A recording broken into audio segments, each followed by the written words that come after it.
All right, Rodney, thank you. I've written down a lot of key points. Well, I love what you said. you have the Hmm? PowerPoint. You can just cut and paste. Oh, I know. Yes, yes, yes. I find that writing things down helps me, sort of Oh, sure. reinforce, like you said, about the mental traction 3 times, 4 times. So if I write it down, then it sticks. Um, and some of the things I've written down is years to establish, thinking about it as planting seeds. So you plant seeds today to reap the benefits, sort of down the road. Yeah. The And example I may have mentioned it was how I wanted to get us into the New York Times, and it took 7 years, but we got there. right, so a little bit along the way over those 7 years, you Yeah, planted some seeds, you yeah. watered the You, seeds, you tended you the. call up the Mexico City bureau. Maybe it's been a year. You try them again. Call them up, write to them, write them a little note. And quality over quantity, that stood out for me, and consistency, that was something else that. Yeah, so like with the very big brands, the Hershey's and the Nestle's, mediocre quality, vast exposure, right? They have quantity of advertising. Now then again, they have consistency in advertising. It's like the same images, the colors, and it's just, we can, that whole thing about, I don't know if it's true anymore, but when there was only 3 major channels of TV in the United States, we could all sing the jingles for the TV ads because we were just barraged by them. It was the same thing over and over and over. Okay, let's see. Now I'll tell everyone that's here with us at the bottom in the toolbox on Zoom. If you hover over down at the bottom, it'll pop up. There's a raise hand feature, and feel free to raise your hand, and I know there was some raised. Let's see.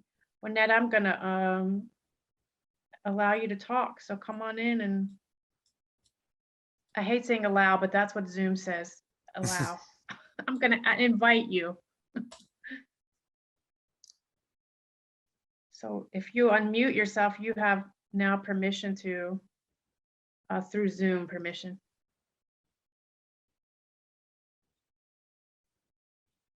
Let's see.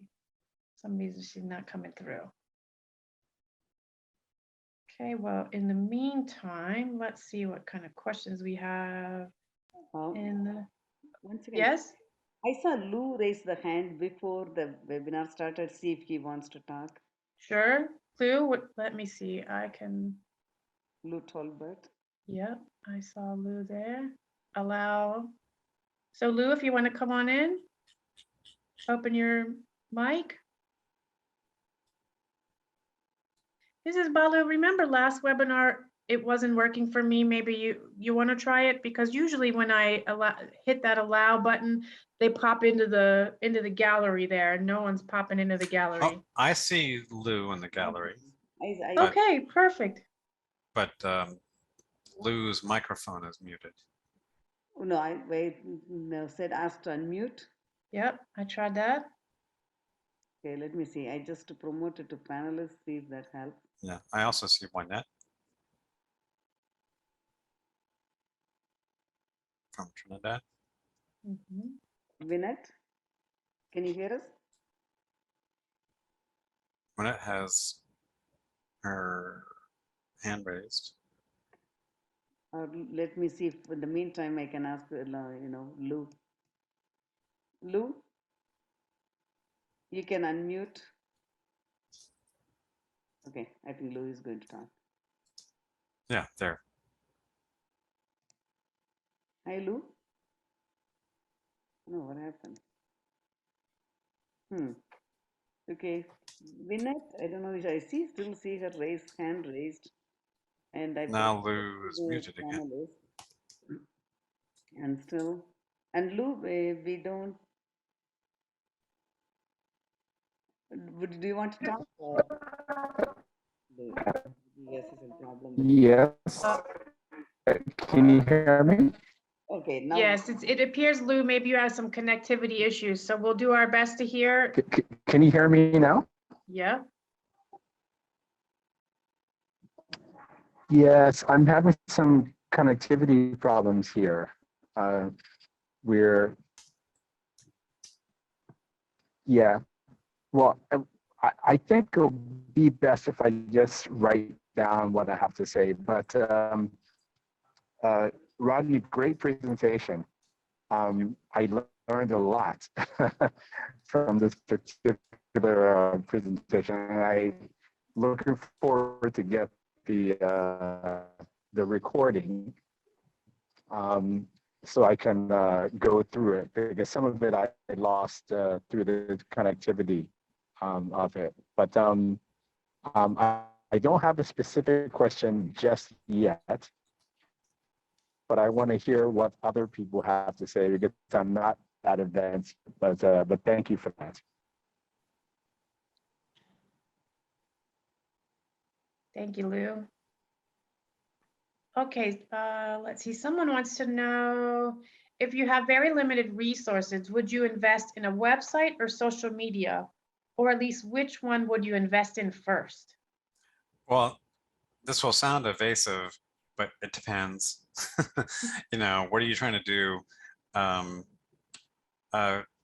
Benefit of social media is there's theoretically like an infinite audience, but you have to get their attention. It could be free unless you do social media advertising. The website, I mean, some could be pretty cheap. I mean, I created a very basic website for a small business I had, and at least you can put there everything that you need. Images, contact information, your story, and it doesn't have to be fancy. You know, you could spend hundreds of dollars or tens of thousands of dollars. I would err on the small side. Now, but the website only works if people go there.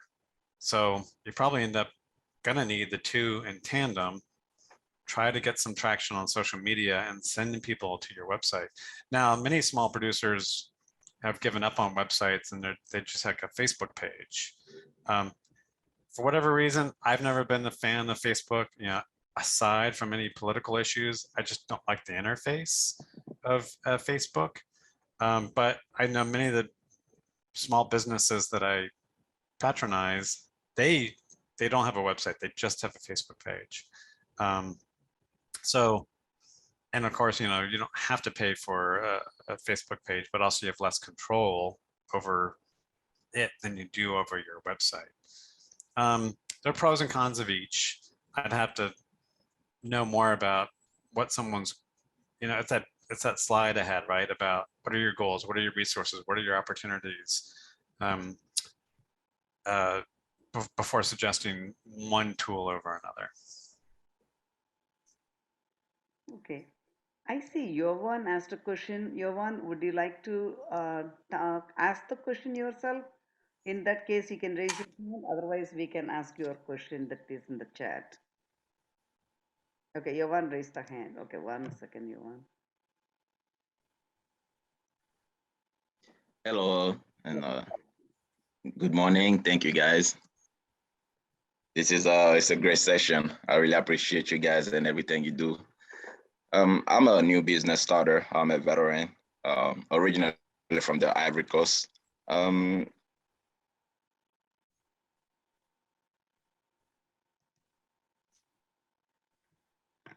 We lost you. I think. There you go. Customers to buy product. You may need to back up a sentence. I think we lost you for a little bit. Sorry, let me. So you said you're from the Ivory Coast? Yes, sir. From the Ivory Coast. You know, grew up in the US, you know, Brooklyn. But anyway, I'm in Oklahoma City, and I do have a small cocoa beans, you know, chocolate company that I run. Now, I'm trying to figure out exactly how to reach out to customers. I mean, yes, I will have my, you know, product.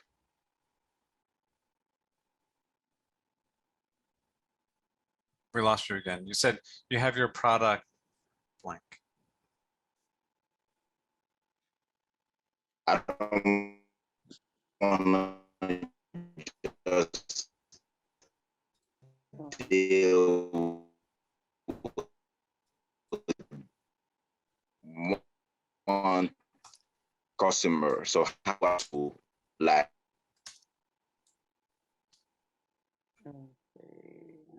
Unfortunately, we're not able to hear you, I think, with the connectivity issue.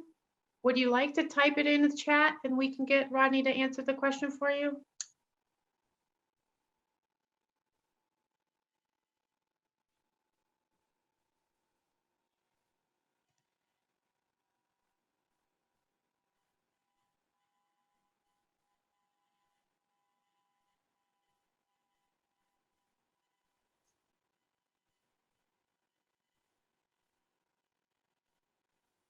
While we were waiting for his question, I was reading some other comments and questions. Let's see.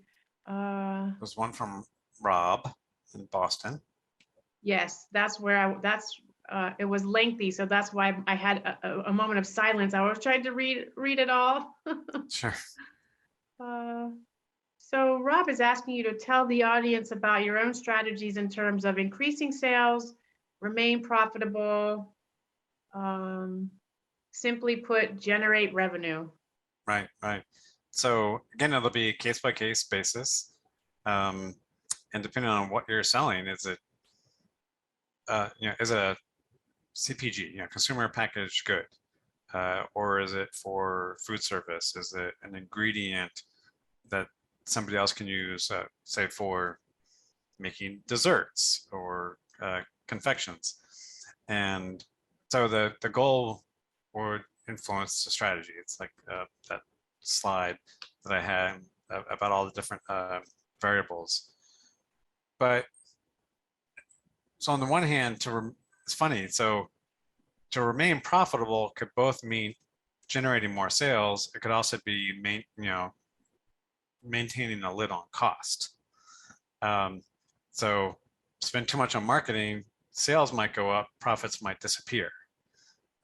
So that's not an obvious. It isn't just, oh, what's the right way to spend money, and well, how much to spend, when to spend it, where to spend it. And so I guess if again, it sounds evasive, not knowing the particulars, I'd get to what I said about the lean startup and about experimentation.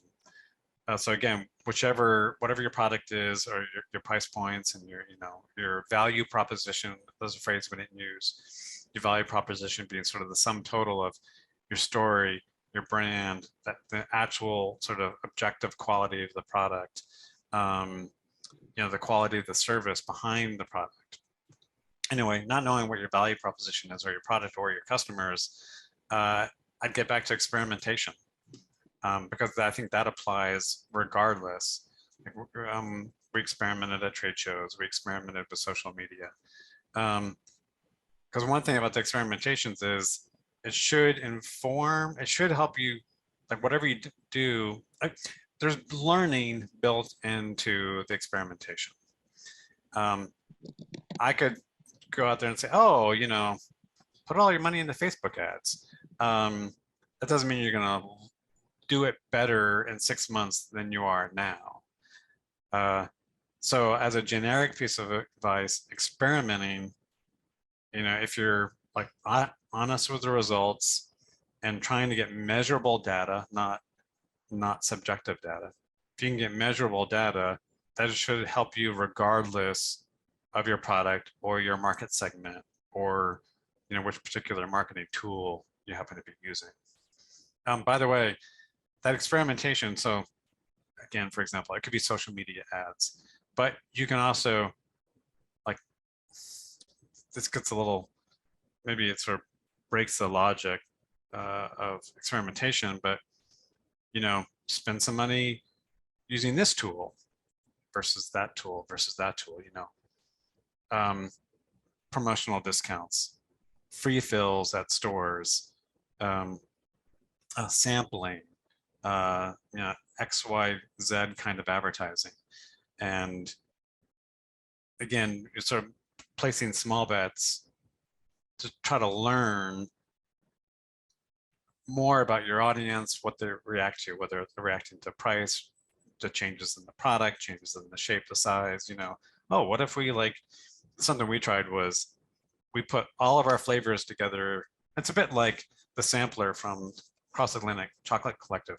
we put all of our bars into one box to try to make it easier for people to try the whole line. You know, we give them a discount on that box.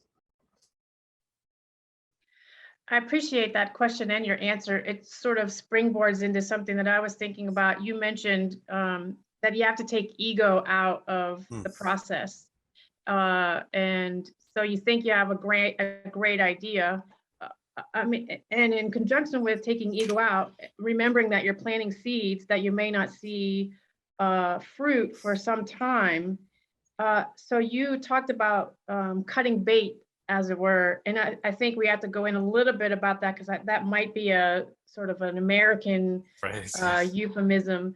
But my question is, how do you know when to give up on something that you've tried, Right. keeping in mind that you're planting seeds? So the balance between knowing you're planting seeds, and I know for me, I get attached to ideas, and so my ego might get in the way. And I think, oh, well, we're planting a seed, but no, it's really this baby that I might have created that I don't want to let go of yet. Yeah, yeah. Again, this is where marketing is different than, say, I mean, I was really impressed with the quality control operations I saw on the farms, you know, in Peru, in the Dominican Republic, and with coffee, visiting coffee farms in Guatemala, Mexico. You know, with the biology and the physics around farming, there's things you can measure, you know, acidity, pH levels, you know, humidity, moisture content. And you can't do that with marketing.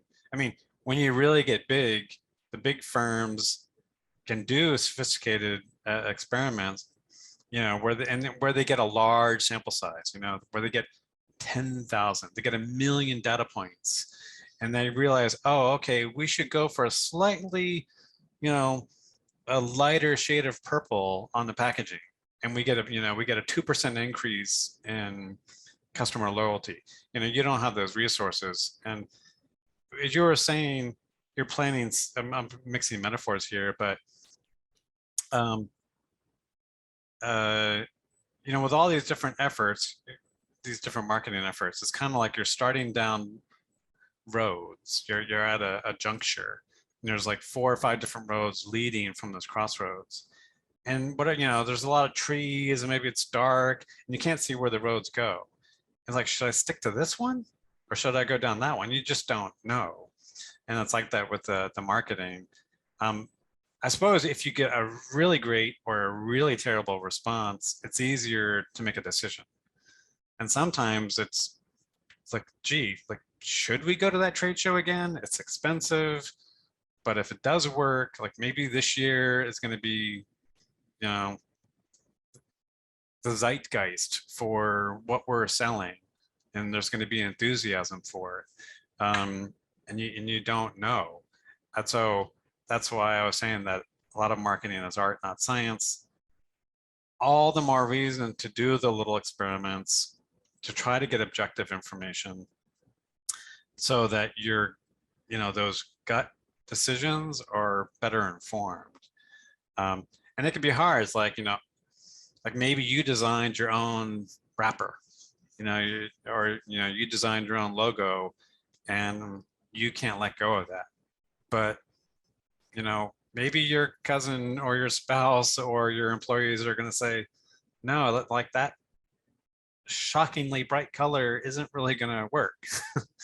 And yeah, it could be hard to let go of that, or the name, you know. So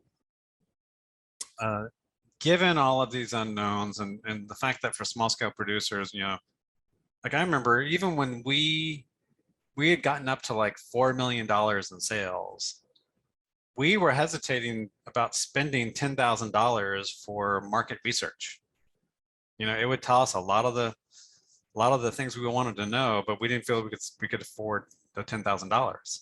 And so we were instead doing it more based on our own instincts and our own sort of reading of the landscape. Okay, so an answer, but not an answer. But it's honest. No, it's great, because it points to the fact that it's like you said, it's an art, not a science. It's not, you know, try this for 6 months. If it doesn't work, you move on. It's sort of a finesse and gut instinct, and there's a lot of variables. Yeah, and there's Uh, and real data is sprinkled in there, but Yes, sometimes it's hard to tell. It's like real objective data from a gut feeling or a one-off conversation. You know, oh, I ran into a customer. She says that flavor is great, so I don't care what 10 other people say. By the way, there's a great line. I think it's from the owner of a very successful department store. And I think it was New York City, maybe it's Philadelphia, but I think it was the Wanamaker department store. This is maybe 100 years ago.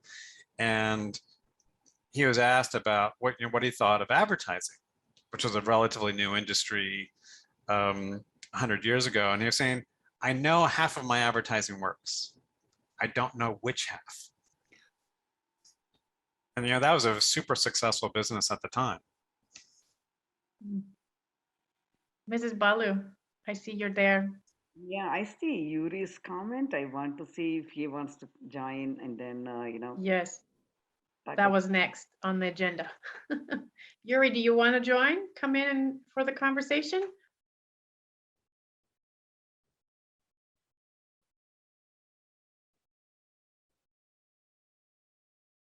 Let's see. Sure, exactly what part of the conversation? Well, Well, you had had posted endorsed a- the idea of a sampler box. I took notes on that. It's a particularly good idea. We have people that buy single bars with a sampler box of smaller bars to expose them to our menu of bars is a great idea, especially if you do a small price point using small bars. I think it's a great idea. We're going to be pursuing that one. Yuri, you also shared in the chat some things that have worked for you. Do you want to share that with us? We just had a lot of luck with having taste testings around town at various locations. It was a great way to go in, expose a lot of people to our product, in the local area. So we did a lot of the stores in the area and just had taste testing. And then the other thing was farmers market. The couple of farmers markets that we did, we just sold out. It was a really popular way to get our brand out in the local area. Three things I really like about farmers markets and things like farmers markets is you get to interact directly with the customer. I know that I go to our local farmers market, and it's just like when you sell to a wholesaler who puts it into a grocery store, you just don't know like what happens. Like, why did they stop buying? Or, is there a flavor that, by the way, your customers can be a source of like free information. If you do have a website, or it could be via social media, it's like, tell us what flavors you want. You might be surprised. And so, the direct customer interaction, what you're benefiting because you get to meet them, hear from them, get feedback. Also, you're improving your marketing. I mean, they see the producer and that story, that's hard to replace the value of that direct connection. You're going to loom larger in their life because they've actually met you. And then also, it's one of those it's like small, inexpensive experiments. It takes some of your time, but as opposed to like a big ad campaign or a trade show, it's a relatively small investment of time and money for what you get. And, you get, of course, the full retail price. You can do sampling. You can partner with other businesses, like coffee and chocolate often go together. And so, you can maybe share staff if but neither one of you has a lot of staff or personal, like people time. You could collaborate with an appropriate partner at the farmers market. So It's exactly what we're looking at is collaborating with a local coffee shop. So instead of just doing coffee, we'll do coffee and chocolate. It differentiates that coffee shop from other coffee shops in the area. We can share staff in terms of sales. There's a lot of overhead in terms of the retailing that we're hoping to avoid by partnering with somebody who has already established outlet. And we can also glom onto their customers, because they already have a customer base that hopefully we can leverage. There's so many things there to run with. By the way, are they serving your chocolate or cocoa as beverages, like with mochas or hot chocolates? That's exactly what we're looking at next is in addition to the chocolate bars and chocolate discs, lower priced entry point products that they can do. We're also looking at hot chocolate, which is something that we haven't done, or cocoa drink, that we haven't tried doing, but is a great idea. We want to make sure that we don't step on their coffee business, but Sure. by selling maybe a competitive drink. But Do they roast their own? Things we need to work out. What's that? Do they roast their own? They do roast their own, which is a Okay. great thing because we can use the same coffee roaster Oh, really? Okay. to do larger quantities. Oh, okay. That's great. So yeah, there's some equipment we can share, there. And roasting machine is one of the most expensive items, for us where we are right now. Sure. We have a couple of small roasters, but to step up, it would be an easy next step for us. Is to use his roaster, but that's kind of what we're talking through now. Well, I'm a big proponent of that kind of creative partnership, but also small scale producers, whether like you're doing cocoa chocolate products, they're doing coffee. But there are strength in numbers. So there's stuff that you can do together that you couldn't do apart. I remember something that I knew other small coffee roasters. This is back when Equal Exchange was smaller themselves, and where they would have this isn't directly related to marketing, but they would partner with each other as a kind of insurance. Like if you have a flood or a fire, we will roast your coffee for you until you're back up on your feet, and then vice versa. It was a kind of a peer-to-peer insurance system. Now that was kind of about operations and risk management, but you can imagine doing something similar with marketing. And again, the Cross Atlantic Chocolate Collective is a great example of that kind of it's like not obvious form of partnering, collaborating, doing together what would be hard to do yourself. I wanted to get back to Yvonne's question, which you put into the chat about, I have products to sell and I want to know how to reach out to customers. And I will sound like a broken record if people remember what records were. That it depends on what your products are and who you're trying to reach. But I'm going to assume, that it's like a ready to eat chocolate, maybe in the form of a bar or some other confection, and you're trying to reach consumers. And so the example that Yuri just gave about farmer markets and festivals, by the way, while they're not steady, like farmers markets are usually once or twice every week, festivals are more sporadic. Festivals can be another way to get out direct in your community and have that direct face-to-face connection, sometimes with not too much cost. And we did some festivals in Washington, D.C., where there'd be tens of thousands of people there, so much bigger than a farmer's market. And that was a good way to get direct exposure. So I'll throw that out there as an example, but I bet a lot of the people here in the audience would have suggestions for Yvonne to share. Yeah, I have a couple of things for Ivan. We have a feature called Share Your Mic feature. On Tuesdays and Thursdays, we are willing to share the posting from communities to our database, like in our social media. So if you want to send your information, any of you, please feel free to contact Carissa. We can also put the email there or share your, social media post and tag us at CocoTown, and we will be happy to reshare you to give a wider audience. And also, he was asking about the machines, $80,000 to going to China. And we are right here in Atlanta, and our entry level machines are about $5,500 for the setup, all the 6 machines. And even that, we teach them how to use your own machines that you have at home and just buy only the Melanger in the beginning till you start earning the income and start buying the other machines. So there are a lot of things we can help, and also on our website we have a place where we put all the grants available for the small businesses in US and Canada and whatever we come across. So we are trying to make the CocoTown website as helpful for everyone, not just for the CocoTown customers, anyone in the chocolate community. So feel free to use those resources.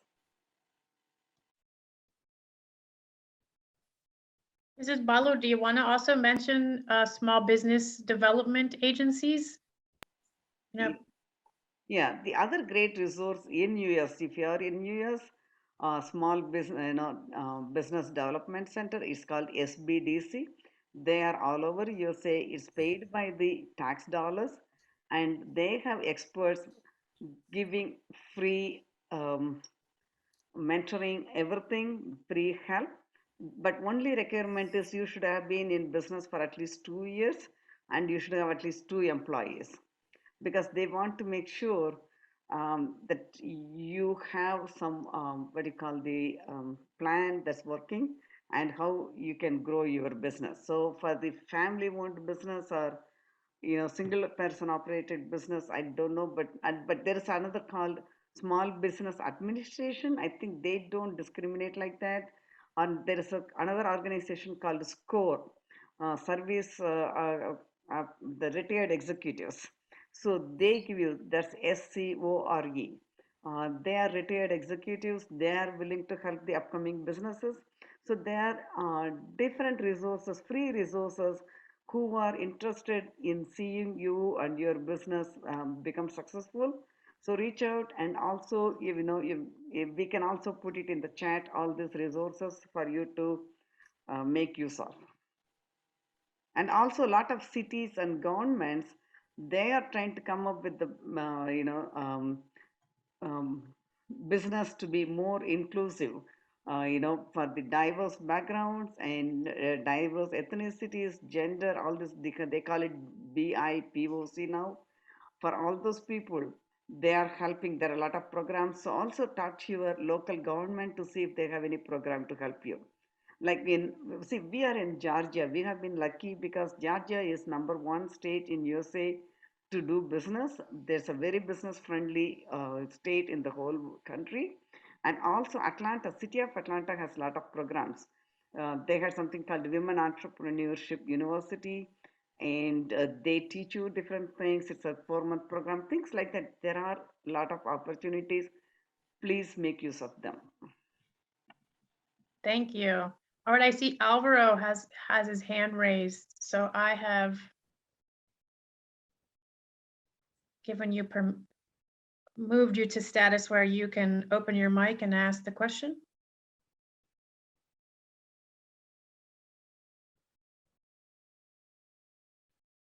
You'll need to unmute.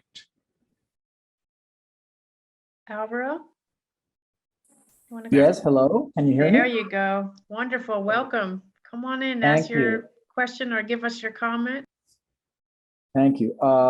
Well, first of all, I would like to express my gratitude to Rodney for graciously sharing with us all his knowledge on marketing and his strategies. And of course, also to Ms.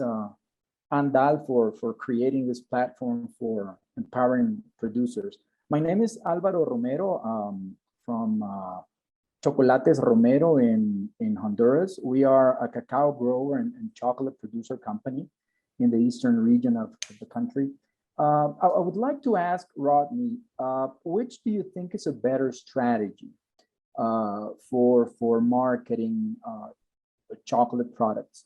To have the individual brands marketed and to allow them to defend themselves individually in the market, like Mars does, or marketing the overall brand of chocolates like Hershey does. Which do you think is a better strategy?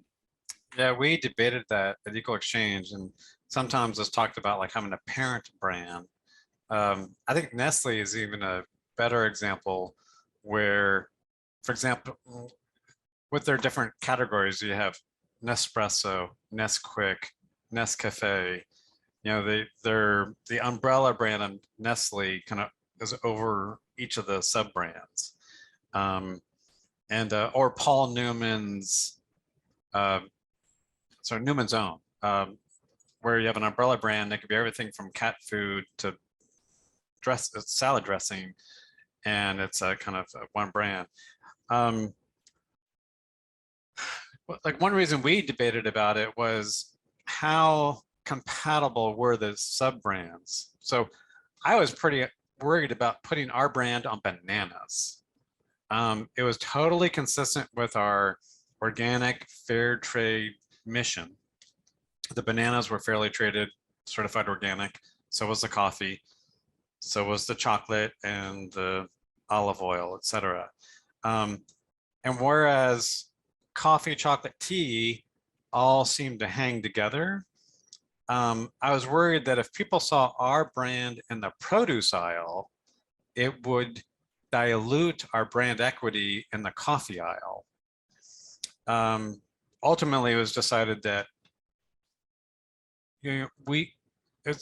most produce is unbranded, except for you do see stickers on the bananas, Chiquita, Del Monte, etc. That we needed to leverage the brand from the other aisles, coffee, tea, chocolate, and apply it to the bananas, and that overall that would be better than trying to create a new banana brand. I'm simplifying the history, but that's the gist of it. Yeah.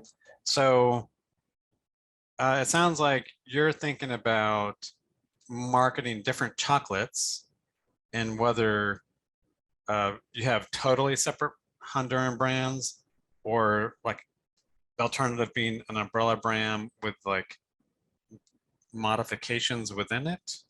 Is that what you're contemplating? Well, yes. We, as a matter of fact, when you started giving your presentation, it was it reminded me a lot of how we started our business, because the very first time I came in contact with cacao was precisely in the Apurimac Valley in Peru. We were eradicating coca plants, which were being used to produce cocaine. Yep. By Shining Path in that region. That was about 15 years ago. And we were replacing the coca trees with cacao, coffee, and flowers. And while in that region, I met the engineer who was managing, the agricultural engineer who was managing the project. He heard me speaking in Spanish, and he asked me, "Where are you from? Are you from Honduras?" I said, "Yes." "How did you know?" "Oh, because of your accent." He said, "I studied in Honduras and I can pick up the Honduran accent very rapidly." So we started talking, and I asked him, "Do you think it would be possible to develop a project like this one you're managing here in Honduras?" And he said, "Yeah, you have really good genetic materials of wild cacao in Honduras."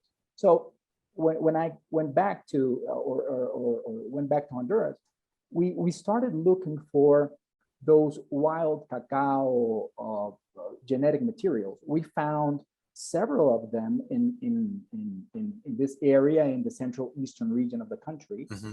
And we are producing different chocolates with those different genetic materials of wild cacao. They're completely different. When you taste them, they're very special, each one of them. Some of them Mm-hmm. have tastes of coffee, others have tastes of wild berries. So that's when we got the idea of producing individual brands for each individual wild cacao, or producing different varieties of a single overall brand? That's Right. why I was asking you that. Okay, yeah. So see, those particulars really matter. And without getting into more detail, I would go towards a single brand that has different flavors, even though, and this is a really great story about the different genetic varietals, where it sounds like some of your different varietals could be as different from one to another as Arabica is from Robusta coffee. That's right. That's right. And but there's something unifying the whole thing. You know, there's like one group of people behind the project. It's coming from Honduras. They all share this sort of special genetic story, but it's not just a genetic story, right? It's a sort of cultural, agricultural, sociological history. So yeah, I think about like a brand that has, again, flavors, but in fact, it's like different DNA, not just, this one has cocoa and that one has raspberries in it. That's right. Thank you very much, Rodney. Thank you. Sure, sure. And that's I'm glad you also got to go to that, the Rio Upper Apurimac Valley. I remember when we were there, they remembered, the terrible days of the Shining Path, the Sendero Luminoso, when they were trying to send the product out of the valley, and trucks were being stopped and drivers were being killed and the trucks would be burned. And they had just come such a long way from those days that Yeah. I'm glad you were also there doing what you were doing. Yes, thank you. Thanks.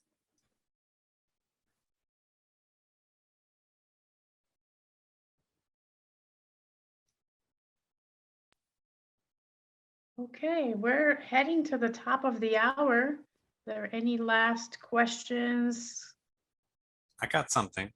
Yeah, Oh, wonderful. well, and it was triggered by the conversation, Yes. but it was also something I was thinking about before, and that is that this isn't always the case, but with marketing, we're all familiar with being on the other side, right? We're all sort of subjects or objects of marketing.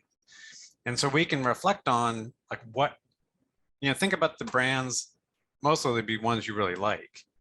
Well, why do you like them? How were you introduced to them? Why do you keep going back? Like, think about a brand that you like so much that you recommend it. And it could be anything. It could be a car rental. It could be a couch. It could be a food. It could be, a hair salon. What was it about that experience or experiences that led you to recommend it, and vice versa? What were, like, I tell like my favorite brand story, which was with a Enterprise Rent-A-Car, and my worst, which was FedEx. And those experiences are 10, 15 years old, but I still tell those stories. So anyway, put yourself, sort of think through yourself as the recipient of marketing, but also put yourself in the shoe of who you're trying to reach. Again, is it an importer, a wholesaler, a restaurant?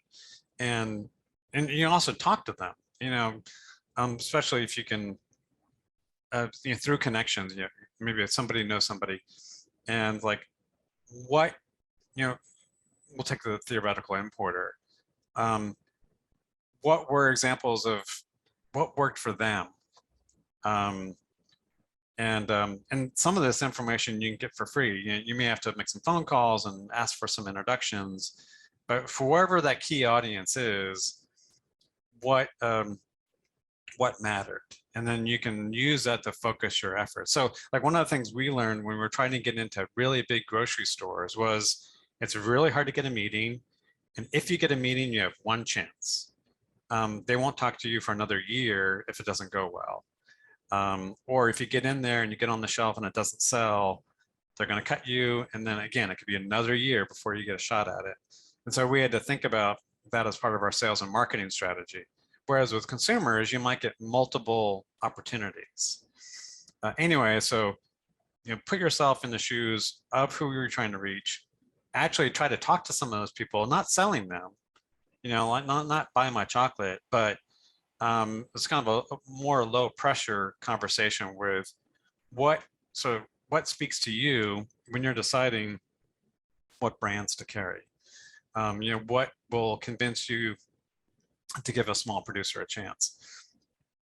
Take that data, you know, and add it to everything else you already know.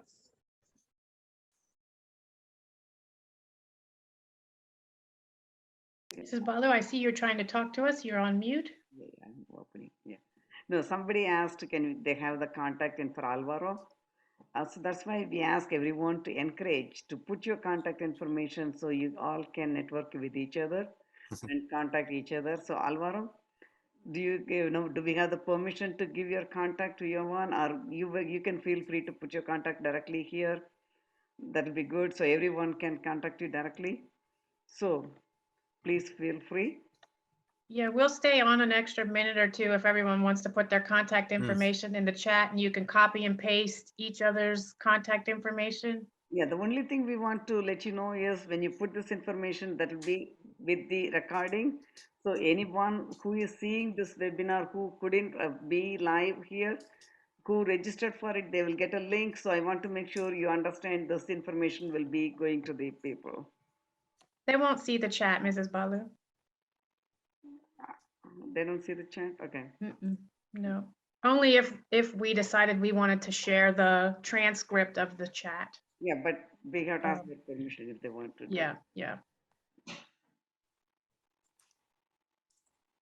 And then There was a comment in the chat about feeling like maybe we didn't touch enough on the problems of small scale chocolate producers. And I wonder, Rodney, if someone has a specific set of questions, would it be possible to get those questions and maybe you can get some answers for a couple, you know, questions that someone might present to us, or give your contact information? Yeah, my contact information is in the chat. And the more specific the question is, and the more specific my answer can be. Right, so specific, you mean like, so what is your product exactly? Yeah, what's your and- product? Who you're trying to reach? Where you're trying to sell it? What do you have to use?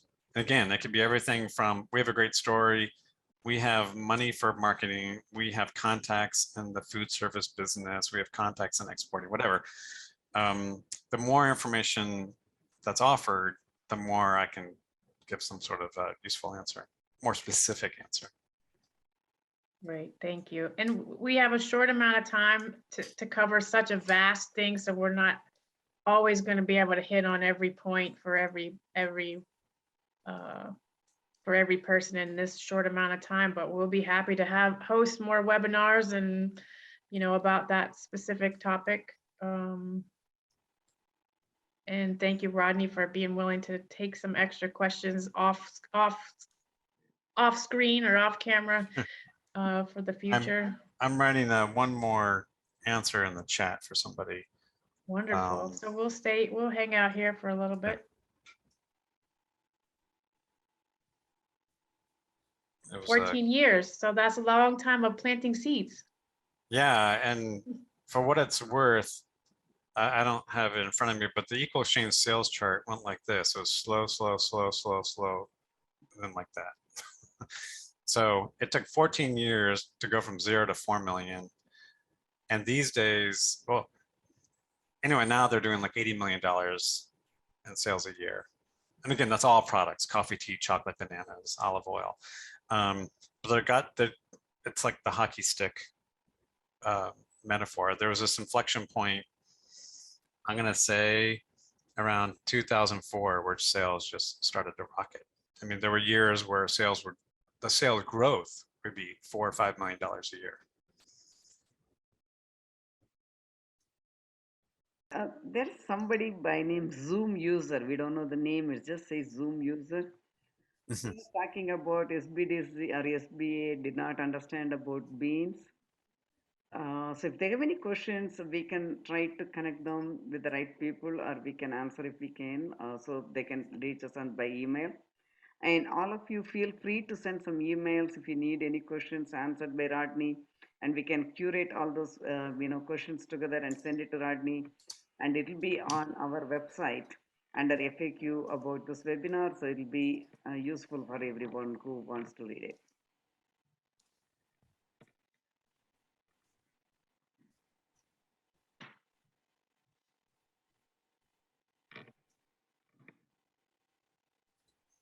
Mrs. Butler, shall I put Cocotown email in chat? Looks like someone is asking for that.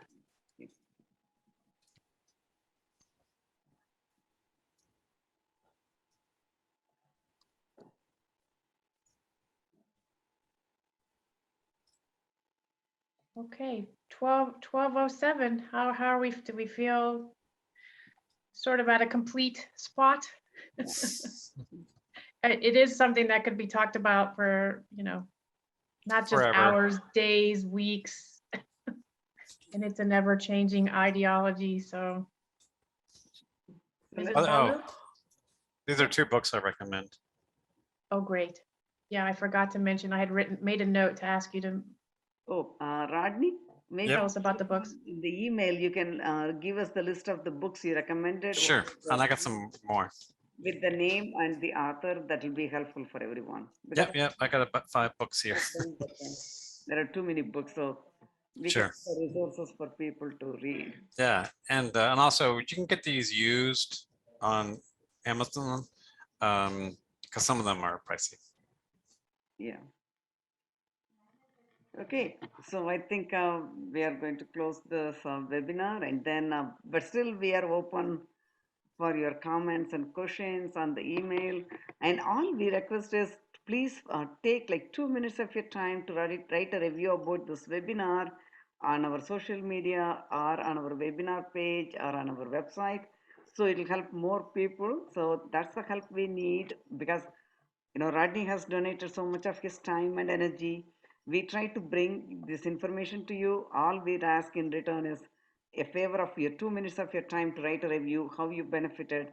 So your fellow chocolatepreneurs, chocopreneurs, cocoa farmers can get benefit from the same webinar. So with that, we want to conclude this webinar. Thank you, Rodney, for all the information. We learned as a marketing for our own, Cocotown marketing, we have a lot of points now that we can, work on it. And thank you all. So, Loka Samasta Sukhino Bhavantu. Have a good rest of the day. Stay safe and healthy. See you in the next webinar. Teresa, talk about the next webinar. Yes, so let's see. Our next webinar is going to be how to build a customer community with Lauren Adler from Chocolopolis. Chocolopolis, yes. And that is 2 weeks from today, same time. So the email that you got with today's link, there was a link to register, and also just check back your email. We'll send out an email a couple of times before then. Also social media, they'll provide a link, as well as on our website. So we'll be talking more about, I think building a community is a leg of marketing, right? Building a customer community will help, is a piggyback of today's webinar. So we look forward to seeing everybody next time, and we're grateful to have you, and so grateful for Rodney for sharing years of experience and knowledge. So thank you.